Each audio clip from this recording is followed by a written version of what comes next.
Good day po everybody. Ngayon po ay tuturuan ko po kayo kung paano pong umuri ng ginto para malaman nyo po kung tunay o hindi tunay ang hawak ng ginto. Pero una po ay kailangan po ay meron tayong mga gamit na gagamitin para malaman po natin. Una po ay dapat meron tayong nitric acid po. No? Hindi po muriatic, hindi po sulfuric, kundi nitric acid po. Ito po ay mabibili nyo sa mga gumagawa ng alahas na malapit sa inyo. Kasi po, magdala lang po kayo ng maliit na lalagyan, yung mga eye drops po na hindi na ginagamit. At humingi po tayo doon ng nitric acid para meron po tayong pang-uri.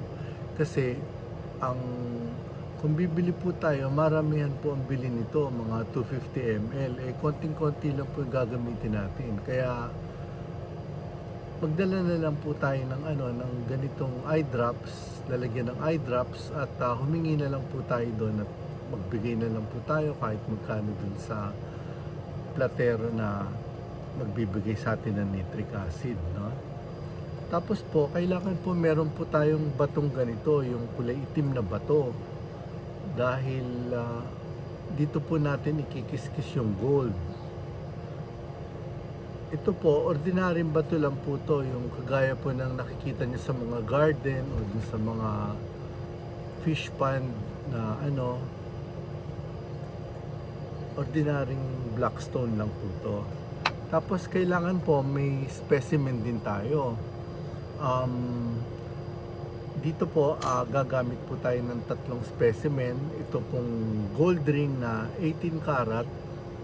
Ito pong silver na 925. At copper po, yellow copper po. Ito po yung 5 bulaklak ng araw. No? Bali, start na po tayo. No? Bali, ikikiskis po natin muna itong tunay na gold. Ayun. Ang tunay na gold po, Makita nyo po, bumakat po siya doon.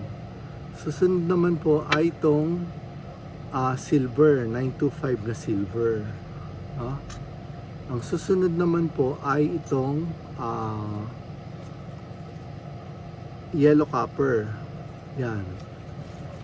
So nakita nyo meron na tayong tatlong stripe po doon. Tapos po ay papatakan po natin sila nitong nitric acid po natin. Kaya makikita nyo yung copper po nawala, yung silver nawala rin, pero yung tunay na gold po ay nananatili po dun sa may bato. Kaya nakita po natin na yung gold ay hindi po nagre-react dun sa acid po na pinatak po natin. Bali, next time naman po, tuturuan ko po kayo kung paano po malaman yung mga 14K, 18K, yung 10K, 22K, 21K. So maraming salamat po. Sana po mag-subscribe po kayo dito sa channel ko. Tsaka paki-like na rin po sana yung video natin. Thank you very much po.